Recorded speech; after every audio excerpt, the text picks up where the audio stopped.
앞서 얘기했던 것처럼 고대가요라고 하는 것은 향가가 발생하기 이전에 노래 형태로 불려진 노래를 총칭해서 고대가요라고 합니다. 따라서 형성과 관련해서 보면 향가 이전에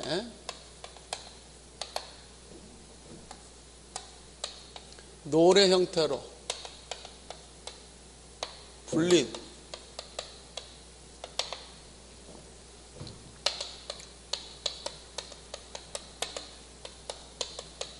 시가문학을 총칭해서 고대가요라고 한다. 자, 오늘날 그 대표적으로 고대가요에 있어서 전하고 있는 건데, 예를 들어서 우리가 공무도화가 있다든가, 대표적으로 하는 거, 이런 교재도 있죠? 공무도화가가 있다든가, 그 다음에 황조가가 있다든가, 구지가가 있다든가, 또는 정업사가 있죠. 이러한 것들이 이제 오늘날 전하고 되는데, 물론, 이런 것들은 이제 가사가 전하는 거죠. 물론 가사가 전하지 않는, 대체적으로 내용만 전하는 가요, 그것을 이제 소위 부전가요라고 합니다만은, 일단 최근에 와서 시험 문제에 있어서의 출제적 양상은 작품을 중심으로 작품 감상의 유형의 문제가 나오기 때문에 대체적으로 부전가요에 대한 그 측면은 많이 나오지 않죠. 그래서 일단 공무도화가, 황조가, 구지가, 정업사 정도는 좀 기억해 두시면서 오늘날 이렇게 전하고 있는 고대가요의 공통점, 이렇게 공통점은 뭘까? 오늘 저희는 고대가요의 공통점, 그 공통점과 관련해서는 그게 세 작품을 들어서 얘기하는데, 여기 나와 있는 공무도화가, 그 다음에 황조가, 그 다음에 구지가, 이 세 작품의 공통점은 뭘까? 이들의 공통점은 전부 다 뭐냐면 대체적으로 배경설화가 전한다는 점. 배경설화가 전하고, 이러한 노래가 결국 배경설화서 삽입돼 전하죠. 그래서 삽입가요라고 하기도 합니다. 삽입가요. 그러면서 나중에 이제 입말로 지어져서 입말로 전달되다가 한자 수입 후 한자로 번역되어 전한다 해서 이와 같은 노래를 한역가라고 하기도 합니다. 이렇게 해서 배경설화가 전한다, 삽입가요다, 한역가로 전한다, 이런 내용에 대해서 기본적인 이해가 있으면 될 것 같습니다. 자, 이렇게 해서 고대가요에 있어서의 그런 개념, 그 다음에 고대가요에는 이런 것들이 있다는 것과 더불어서 공통점 기억해 두시면서 하나 더 한다면 사구체로 되어 있다는 점.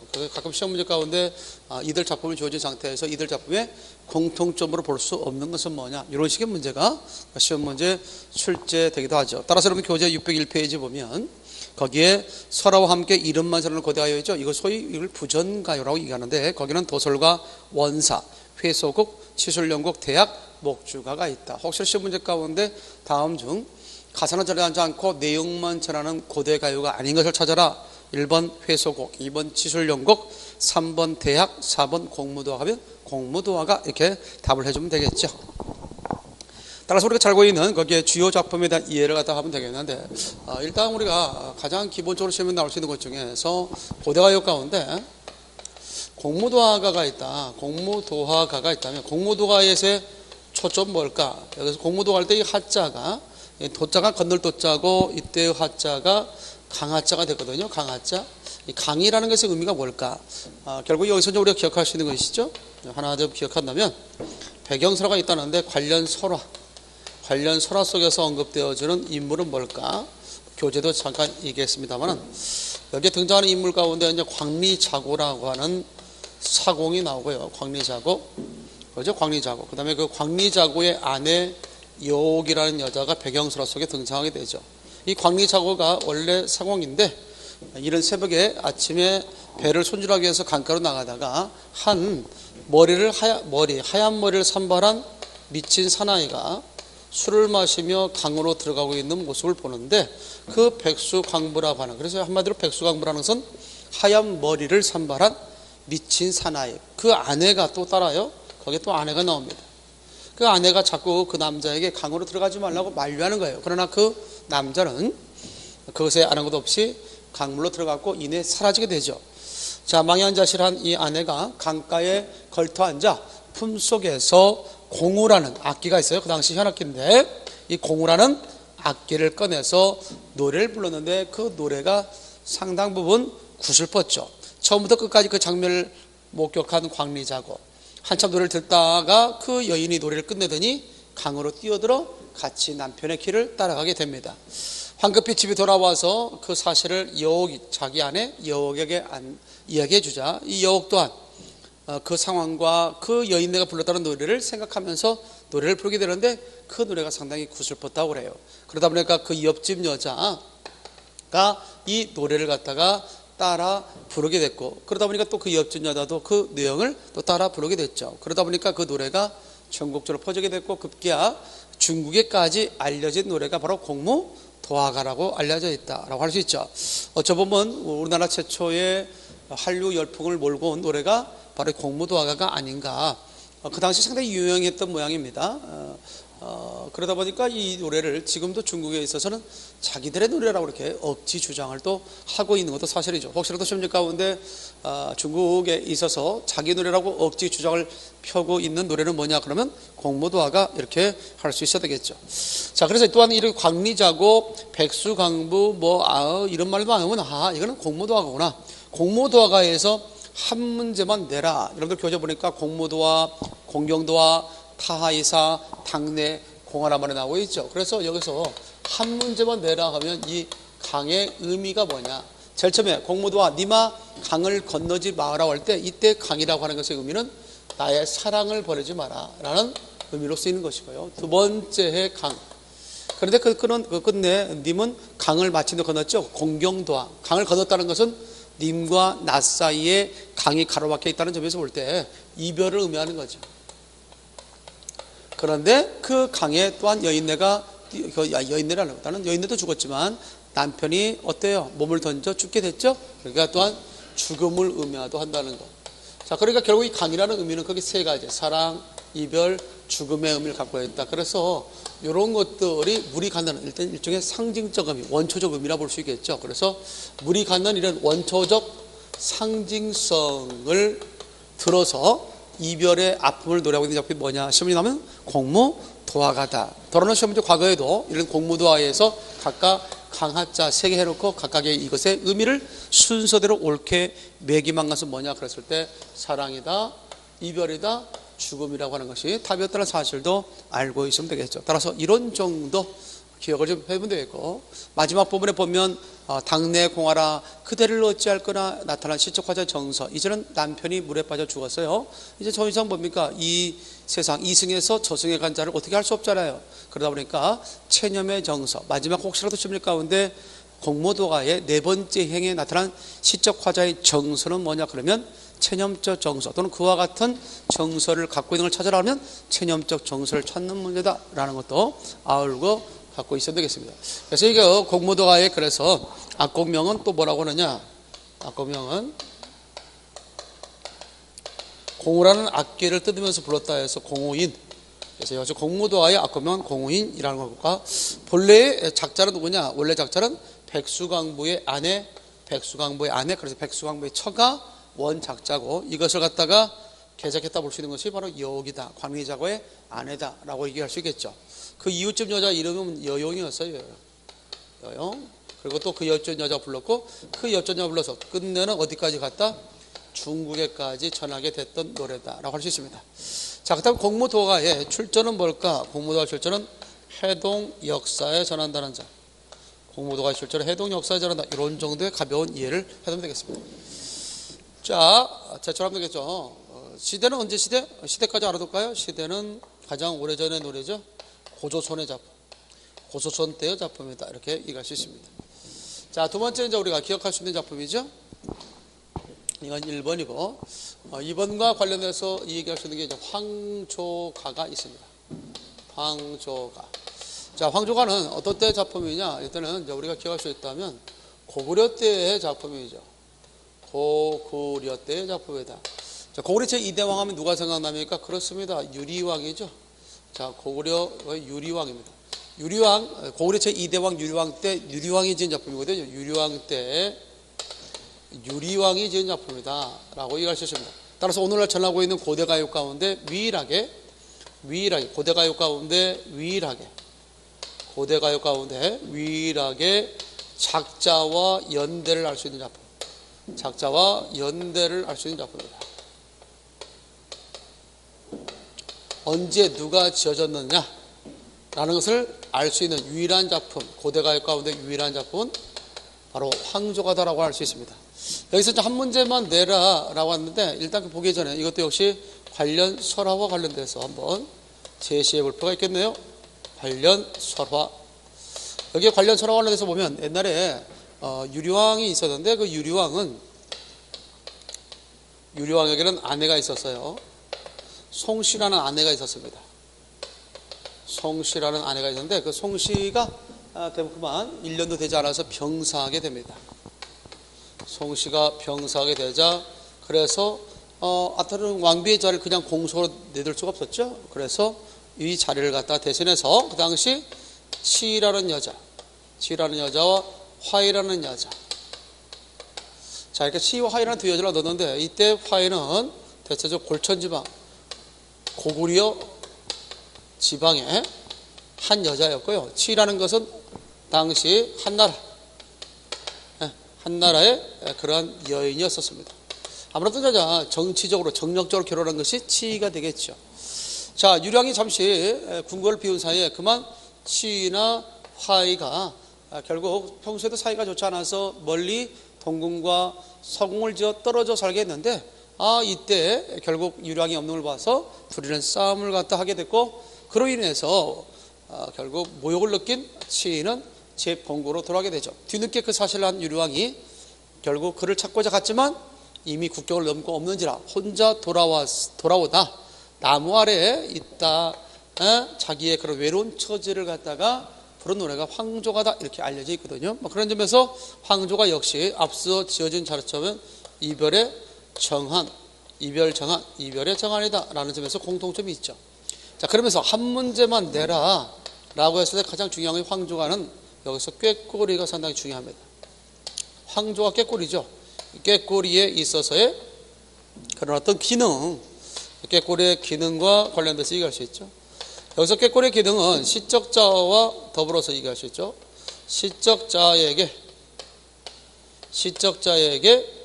외로움을 갖게 하는, 시적자에게 외로움을 불러일으키는,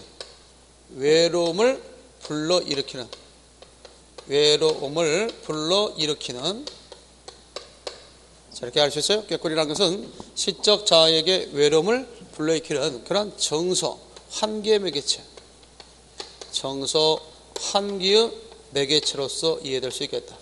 정서, 환기의 매개체. 자, 시적자에게 외로움을 불러일으키는 그런 정서, 환기의 매개체이자, 또 하나 기억할 수 있는 것은 뭐냐면, 꾀꼬리는 결국 뭐냐, 시적자에게 있어서 한없이 부러움의 대상이 되겠죠. 왜? 암수로 서로 정답게 놀고 있으니까요. 부러움의 대상이다 라고 얘기할 수 있습니다. 따라서 펄펄 나는 저 꾀꼬리 암수로 우졌구나, 내 고독을 생각하니 난 누구와 돌아갈 것인가. 따라서 황조가에서 가장 대표되는 또 말 가운데 하나가 정서상 대립구조를 갖고 있다. 자, 정서상 대립구조를 갖고 있을 때 가장 대표적인 시어가 있죠. 그 중에 하나가 꾀꼬리는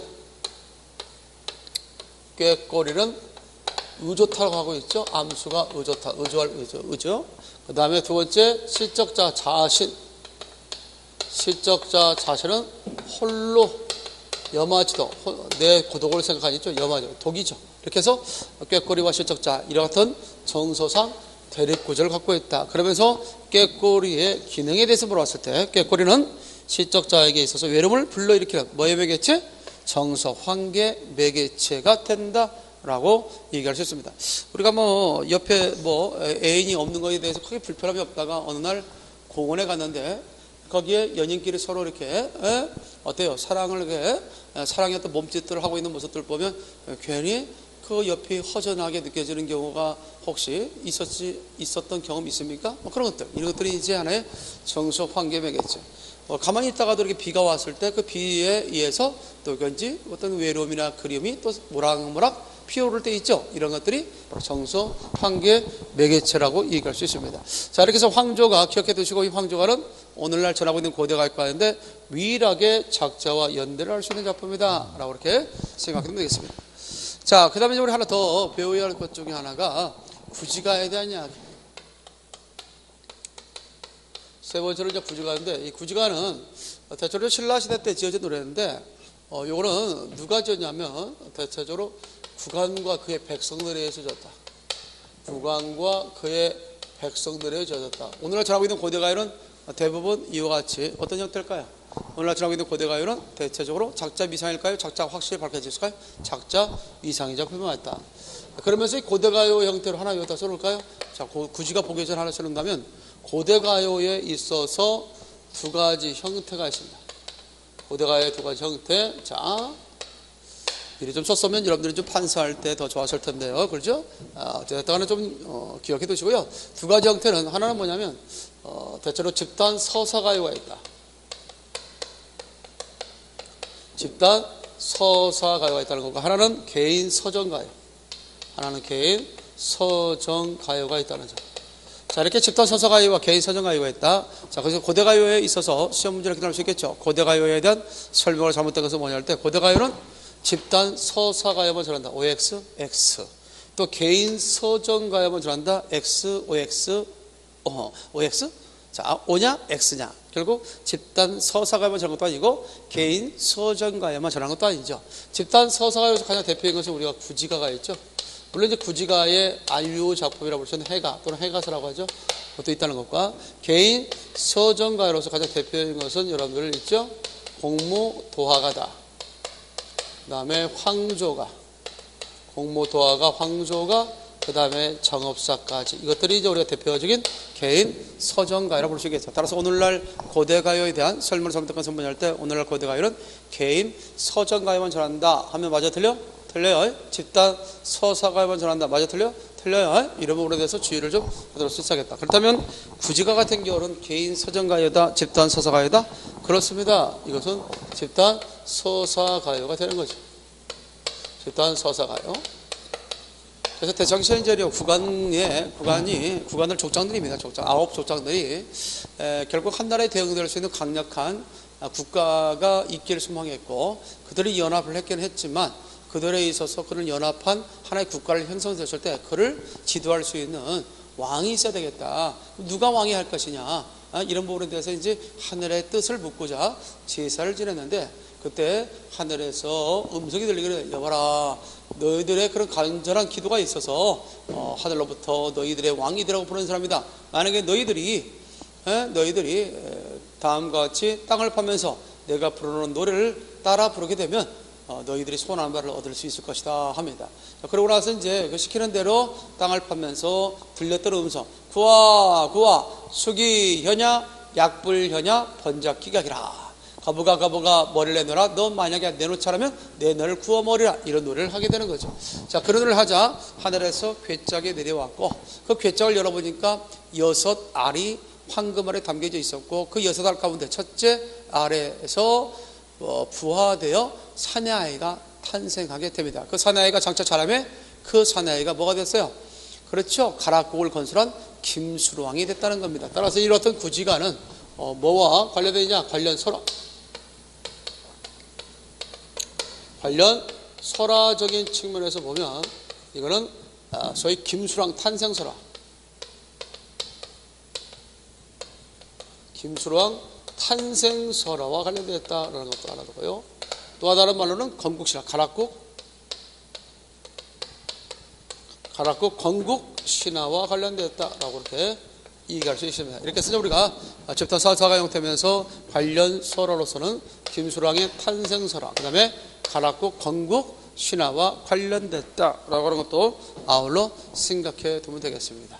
잘 정리해 두기 바랍니다. 이런 것들이 상당히 중요한 요소가 되겠고요. 사실 구지가에서 다음 한 문제만 내라면 뭘까? 여기서 가장 상징화될 수 있는 것 중에 하나가 거북이의 머리죠. 그래서 한 문제만 내라면 이때 거북이의 머리에 관련된 문제가 시험에 잘 나올 수 있다. 여기서 거북이 머리는 무엇으로 말한다? 수로 있죠. 머리를 드러내라. 머리를 드러내라 할 때 머리 숫자에다가 드러낼 로자, 머리 숫자에다가 드러낼 로자를 갖다 쓰면 수로죠. 그러면 이것은 바로 뭐냐면 수로는 수로왕을 나타낸다라는 설도 있고요. 또 하나 거북이 머리와 관련해서 그 거북이 머리가 의미하는 게 뭐냐? 대체적으로 우두머리다라고 하는 우두머리가 나오길 바라는. 그래서 수로왕이다 또는 우두머리다 라고 하는 또 상징성. 그래서 거북이 머리가 갖는 의미가 뭐냐라는 식의 질문이 나올 수 있겠다는 거죠. 그래서 수랑이다, 우두머리다, 또는 왕이다. 혹시라도 심리 가운데 다음 중에서 여기에서 거북이 머리가 의미하는 바가 아닌 것은 1번 우두머리, 2번 왕, 3번 김수로, 4번 구간 하면 구간이겠죠. 구간과 그의 백성들에 의해 저주를 얻기 때문에 구간 9족장은 반드시 들어가지 않는다는 점. 그래서 이제 구지가에 있어서의 그런 의의적인 측면에서 얘기한다면 이것은 대체적으로 우리나라 최초의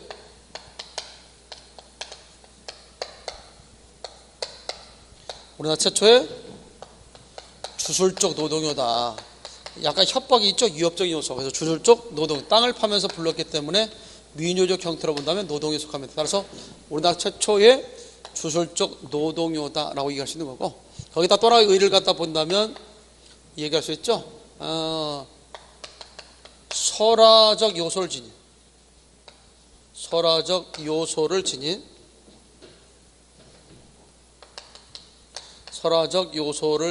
요소 지닌 유일한 고대가요다. 설화적 요소를 지닌 유일한 고대가요. 이렇게 또 얘기할 수 있겠죠. 또는 설화적 성격이 짙다. 그죠? 설화적 성격이 짙은 고대가요는 뭐냐면 구지가, 이렇게 설명할 수 있겠습니다. 그래서 구지가에 대한 얘기들이 잘 나올 것 같고요. 그래서 구지가에 있어서 출전은 뭐냐? 구지가의 출전 책까지도 알아두는 게 좋겠네요. 삼국유사가 될 것이고요. 구지가요. 그다음에 우리가 알고 있는 황조가의 출전. 황조가의 출전은 뭐냐? 달아도요. 삼국사계다. 이렇게 얘기할 수 있습니다. 그래서 앞서 얘기했던 공무도가의 출전은 해동역사고, 그 다음에 황조가의 출전은 삼국사기, 그 다음에 구지가는 삼국유사. 이렇게 출전까지도 알아두는 것이 더러 중요하다고 생각될 수 있습니다. 자, 여기까지가 이제 고대가요의 공통점, 우리 공무도가가 구지가 황조가에 대한 기본적 이해를 했고요. 그 다음에 이제 우리가 하나 기억할 수 있는 고대가요가 있다면 그것은 바로 정업사가 아니겠는가. 그래서 여러분들 교재상으로 봐서는 상당히 뒤쪽에 제시될 수 있습니다. 608페이지에 있습니다. 정업사. 고대가요 가운데 먼저 정업사에 대한 기본적 이해가 있으면 되겠다. 아무래도 고대가요는 시험에 좀 잘 나와서 좀 자세히 한 작품 한 작품 여러분들과 같이 보고 있습니다. 그거에 대해서 좀 기억을 좀 해두시면 되겠네요. 자, 그 다음에 이제 우리가 정업사라는 게 있다. 정업사. 자, 오늘 전하고 있는 노래 가운데 특히 고대가요 가운데 유일하게 백제의 노래, 백제 때의 노래로서 오늘날 유일하게 전하는 것은 바로 정업사 하나뿐이 없죠. 이런 부분에 대해서 우리가 기억할 수 있는데, 자, 여러분들 교재 보니까 608쪽에 달아 높이곰도 다시야 어기야 머리곰 비추시라 어기야 어강돌이 아으 다랑돌이 저제 너르신 거요. 어기야 진대를 드디어 올세라 어기야 어강돌이 어느에다 놓고시라 어기야 내 가는데 정구를 세라. 이렇게 되어 있죠. 자, 이게 정업사와 관련해서 우리가 기억을 좀 해야 되겠다. 정업사는 백제가요죠. 백제가요. 일단 의부터 먼저 얘기한다면 백제가요 중 의부터 얘기한다면 또 의라고 써놓을까요? 먼저 의로 딱 써놓는다면 의는 백제가요 중 유일하게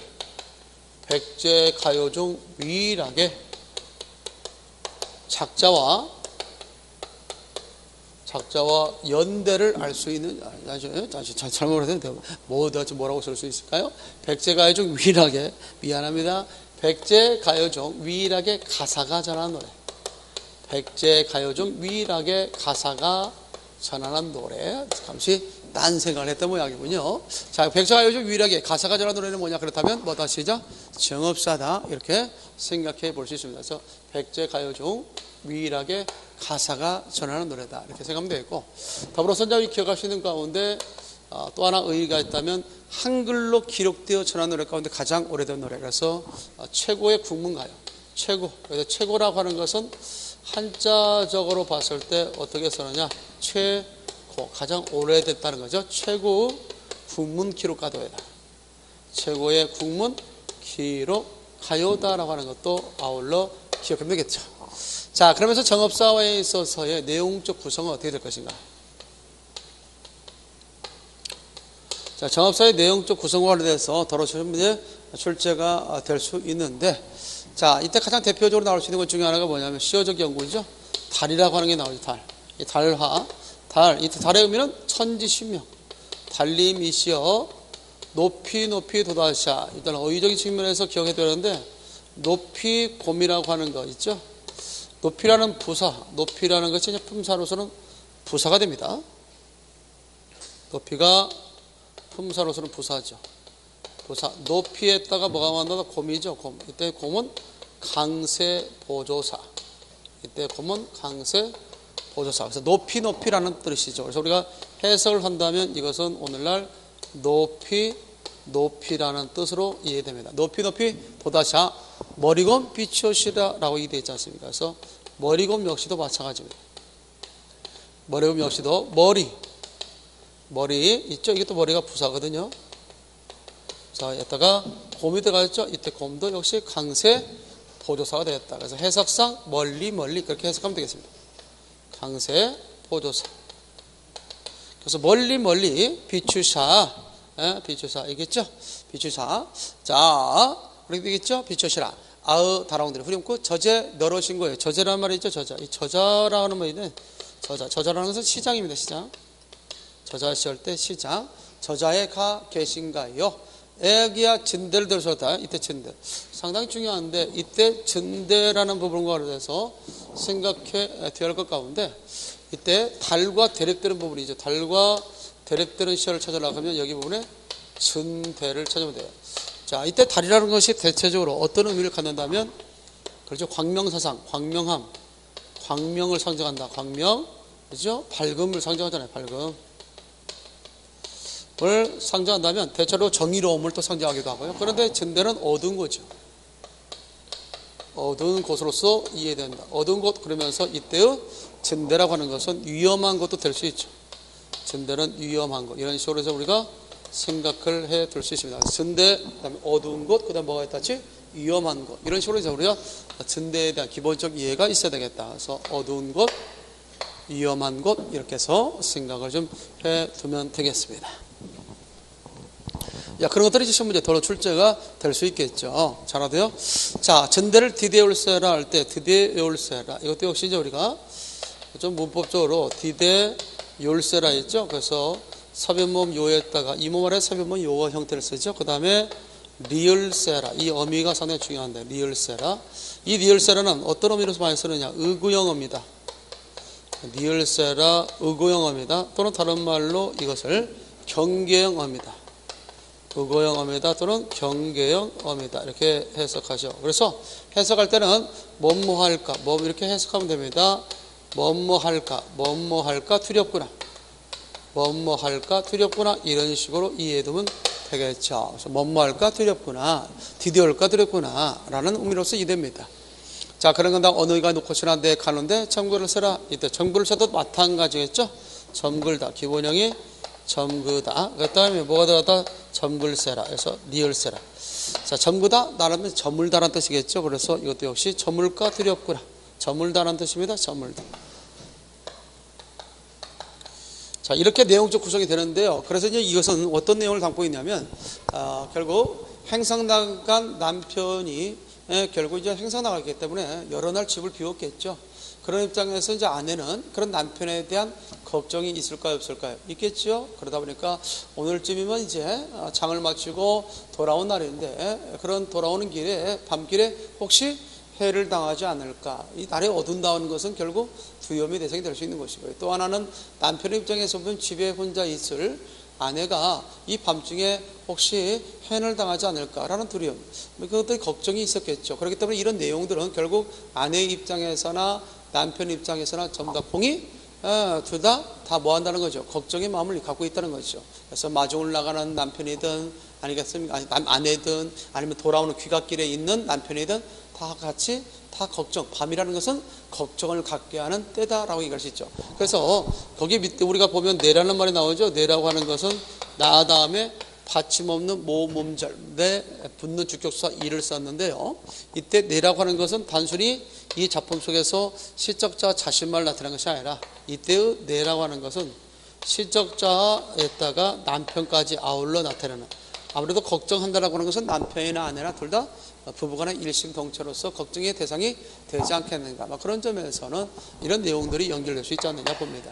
그래서 이제 전업사의 내용적 구성과 관련해서 할 때 달아 높이고 돋아샤 멀리 멀리 비춰라. 이때 달은 천지신명, 아마도 내 남편을 갖다 지켜주는 어떤 수호신호로서의 역할을 할 수 있는 거겠죠. 그래서 가끔 시험 문제 가운데 달에다 밑줄 쳐놓고 달에 있어서의 그런 의미와 유상을 찾아라 할 때는 천지 신명과 관련된 내용을 찾으라는 유형의 문제다는 것도 아울러 기억해 두면 되겠습니다. 달아 높이 온도다샤 머리건 비춰시라 어기야 어강들이 다롱들이 저제 너러신 것 어느 시장에 가 계신가? 왜? 내 남편은 보부상이기 때문에 그렇습니다. 전대를 대대오서라. 그러다가 이제 남편이 혹시 또 딴짓을 할 수 있잖아요. 이번에 야구 선수 강정호 선수가 대체적으로 보면 여러 가지 또한 성추행을 했다는지 성폭행을 했다는지 여러 가지 얘기를 할 수 있어요. 한참 또 인기를 얻고 잘 나가는 판국인데 지금 이렇게 어설픈 이야기가 들리고 있거든요. 아무래도 이제 이 남자 역시 보부상 역시 돈을 많이 벌죠. 장을 돌다 보면 현물을 많이 갖고 있죠. 그러다 보니까 유혹의 대상이 많이 있죠. 유혹의 대상. 그 유혹의 대상이 바로 뭐냐면 전대라고 볼 수 있습니다. 전대. 그래서 이 전대가 구체적으로 보면 여자도 될 수 있는 거죠. 그런 전대. 그래서 다른 여인과 통정할 수 있는 것에 대한 아내의 원초적인 걱정. 이 전대를 디디올서라. 어느에다 놓고시라. 어느에다 놓고시라. 아무데나 짐을 부려놓고 또 그 짐을 다 잃어버릴까봐 또 걱정인 거죠. 놓다는 말은 타동사로서 목조가 요구되니까 거기에 해당되는 것은 아무래도 짐이 되겠죠. 어느에다 짐을 놓고시라. 어기야 내 가는데 정보를 써라. 그렇죠. 그래서 이때 내가 뭐라고요? 시적자 자신과 더불어서 남편을 아울러 같이 지쳐가는 그런 말이다 라고 얘기할 수 있는 것입니다. 특히 정업사 같은 경우에 있어서도 의의를 갖다가 아까 했습니다만 또 정업사는 또 뭐도 되냐? 시조의 기원이 되기도 했습니다. 시조의 기원이 되겠다. 원래 그 시조라고 하는 것은 몇 장 몇 구냐? 3장 6구 12음보 형태를 취하는데 보통 이런 정업사라는 것도 역시 후렴구를 제외하면 달아 높이곰 도다시 할 때 높이곰 하나 도다시 하나 머리금 하나 비초실 하나 각각 이것을 음보라고 할 때 음보 들이맞는 구가 된다고 했죠. 따라서 높이곰 도다시가 구가 되죠. 머리곰 비초시라 구 2구, 그 다음에 저제 너러신고요 3구, 전대를 디디올서라 4구, 언어이다 놓고시라 5구, 내 가운데 정구를 써라 6구. 이렇게 돼서 전체 6구로 되어 있다는 점.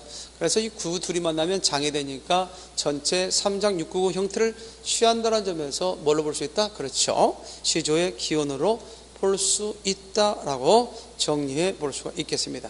자, 오늘 전하고 있는 이 정업사는 대체적으로 백제의 노래 가운데 유일하게 가사가 전하는 노래라는 것도 기억을 좀 해둘 필요가 있겠고, 행상당한 남편에 대한 걱정을 담고 있다는 점에서 이 노래와 관련 줄 수 있는 설화, 이 노래와 관련될 수 있는 설화가 뭐가 있느냐면 망부석 설화가 있습니다. 지아비를 기다리다가 돌이 됐다는 설화, 망부석 설화와 관련됐다 정업사와 관련됐고, 이 노래와 관련된 고대가요가 있습니다. 이 노래와 관련된 고대가요가 있다. 그 고대가요는 치술연곡이죠. 고대가요죠. 고대가요. 오늘날 가사는 전하지 않고 내용만 전하는 치술연곡. 옛날 그 선운산 자락에 한 부부가 살았는데 그 부부는 상당히 금실이 좋았다고 그래요. 근데 어느 날 나라로부터 이제 우리가 이제 군역이 있죠. 군인으로서 이제 부역을 나갈 수 있는 상황이 됐던 모양이죠. 어쩔 수 없이 헤어질 수밖에 없었죠. 이제는 2년 기약이다, 3년 기약이다, 나름대로 기약을 하고 갔지만 기약이 찼음에도 불구하고 남편이 돌아오지 않자 이 아내가 남편의 무사 귀환을 희관 노래, 기관 노래, 내가 또 이거 딴 생각을 많이 하죠. 그 노래와 관련해서는 선운산곡, 시작. 선운산곡이 있죠. 이 선운산자락의 이야기는 선운산곡이고요. 치술연곡은 박재상과 관련된 거죠. 박재상, 지금 밖에 비가 내리려고 하는 걱정 때문에 우산 걱정이 있었던 모양, 미안하게 생각합니다. 그 치술연곡은 박재상이라는 사람과 관련된 내용이죠. 결국 신라의 왕자 두 왕자가 결국 고구려와 각각 일본에 볼모로 잡혀가서 그때 당시에 그 고구려에 가서는 그 왕자를 구출하는 데 성공했어요. 그래서 재차 쉬지도 않고 일본에 건너가서 왕자를 구하는 데는 성공했지만 제 자신은 그만 거기에서 결국 붙잡히고 말게 됩니다. 그러다 보니까 어떻게 되겠어요? 집에서 혼자 기다리는 아내의 입장에서는 남편에 대한 걱정이 많았겠죠. 그래서 하염없이 일본 쪽을 바라보면서 남편의 무사 귀환을 갖다가 희귀했던 노래, 그 노래가 바로 뭐냐면 치술연곡이 되는 거고, 선운산곡은 앞서 얘기했던 내용이죠. 그래서 금슬이 좋았던 두 부부, 그러나 남편이 부역 나가서 길이 찼음에도 불구하고 돌아오지 않자 남편의 무사 귀환을 희구한 노래가 바로 뭐다지? 선운산곡. 그래서 이 선운산곡, 치술연곡, 그 다음에 앞서 얘기했던 망부석설화, 그 다음에 정업사, 이 공이 네 작품이 갖는 공통된 것은 뭐냐면 결국 치아비에 대한 걱정, 또한 그 남편의 어떤 무사 귀환을 희구하는 내용, 이런 것들이 하나의 공통점으로서 이해될 수 있는 것이고, 전반적으로 봤을 때 시적자 자신만 보게 되면 시적자가 처해 있는 상황은 긍정적, 부정적이 되겠죠. 왜? 사랑하는 남편이 곁에 없을 테니까요. 이런 식으로 해서 관련된 내용들을 묶어서 생각해 볼 수 있다는 겁니다. 알겠죠? 자, 여기까지가 이제 우리가 주요 고대가요. 그래서 고대가요는 두 가지 형태가 자란다. 집단 서사가요가 있고 개인 서정가요가 있는데, 집단 서사가요로서는 대표적인 구지가 또는 구지가요 아류작이라고 할 수 있는 해가사가 있죠. 해가사는 강릉 백성들이 지은 작품으로서 과거에 이제 아무래도 이제 강릉 백성들이 이제 지은 작품인데, 당시에 이제 우리가 기억할 수 있는 것이 이것도 역시 거북이가 등장한다는 점에서, 거북이가 등장한다는 점에서 보면 대체적으로 이제 구지가와 연결 관계를 갖는다라고 얘기할 수 있습니다. 그래서 강릉태수로 이제 부임하게 된 그 남편이 있었는데, 그 남편에 있어서 그 아내가 참으로 절세 미인이었어요. 수로부인이라고 하는 절세 미인이다 보니까 아무래도 이제 그게 수로부인이 결국 지금에 있어서 강릉 경포대 부근일 겁니다만은 그 부분을 지나다가 그만 납치를 당합니다. 보아니까 결국 동해의 용왕이 들어갔다는 얘기예요. 어떻게 하면 다시 내 아내를 되찾을 수 있겠는가? 라는 말에 한 노인이 일어나서 와서 말하기를, 옛날에도 이런 일이 비일비재했는데 결국 바닷물을 막기 위해서, 바람을 막기 위해서 박아놓은 말뚝이 있거든요. 그 말뚝을 뽑아서 땅을 치면서 다음 같은 노래를 부르니까 다시 그 여인이 돌아왔다라는 얘기를 전해주죠. 그래서 그때 노래를 부르는 거죠. 어떤 노래냐 봤더니, 거북아 수로보이를 내놔라. 너 남의 아내 아사간제 그 얼마나 큰가. 너 만약에 내 뜻 거스르고 내놓지 않는다면 그물로 잡아먹으리라. 이런 내용이 담고 있는 것이 바로 해가사. 그래서 여러분들 교재의 측면에도 그런 내용에 대해서 잠깐 설명을 좀 해놓고 있습니다. 그 부분에 대해서 이제 우리가 알고 있으면 되겠죠. 자, 특별히 이제 그 내용과 관련해서는 여러 가지가 있을 수 있겠어요. 예를 들어서 보게 되면 그런 내용들이 있죠. 그래서 여러분 교재 605페이지부터 시작해서 606조 넘어서 607조까지에 관련돼서 그 다른 작품과의 보기 부분에 있어서 해가라는 부분을 갖다 제시하고 있지 않습니까? 그런 점에서도 한 번쯤 알고 있으면 될 것 같다. 그래서 이제 그런 것들에 있어서 해가가 언급이 됐다. 자, 그래서 이제 이 강릉태수의 아내, 대체적으로 보면 그것은 수로부인인데, 이때 수로부인은 앞서 얘기했던 구지가에 있어서의 수로왕과는 전혀 관련이 없습니다. 수로부인이라는 게 따로 있습니다. 그래서 혹시라도 신명 가운데 해가에서 언급되는 수로부인은 실제 구지가와 연결될 수 있는 수로왕의 아내다 하면 틀립니다. 수로부인이 따로 있었다는 것. 이런 수로부인과 연결될 수 있는 것이 이제 다음 시간에 배우게 될 헌화가에도 수로부인이 나오는데, 그것은 동일 인물입니다. 동일 인물. 그 당시에 상당히 절세, 신라의 미녀로서 있었던 것이 바로 수로부인이다라고 이렇게 생각할 수가 있겠죠. 그래서 이렇게 해가사와 더불어서 이런 해가사와 더불어서 우리가 얘기했던 구지가가 서로 고대가요 가운데는 대표적인 집단 서사가요고, 공무도가 황조가 정업사가 바로 개인 서정가요라는 사실, 이런 정도는 머릿속에 좀 알고 있으면 되지 않겠는가 봅니다. 알겠죠? 여기까지 해서 이제 고대가요를 마무리하고요. 다음 시간에는 향가 부분도 상당히 심히 잘 나오는데, 향가에 대한 기본적 이해와 더불어서 향가 작품에서 가장 심히 잘 나오는 것은 제망매가, 안민가 정도가 시험 문제 잘 나오죠. 그래서 그런 부분들을 중심으로 해서 작품에 대한 설명을 쭉쭉 해 나가도록 하겠습니다. 다음 시간에 봐요.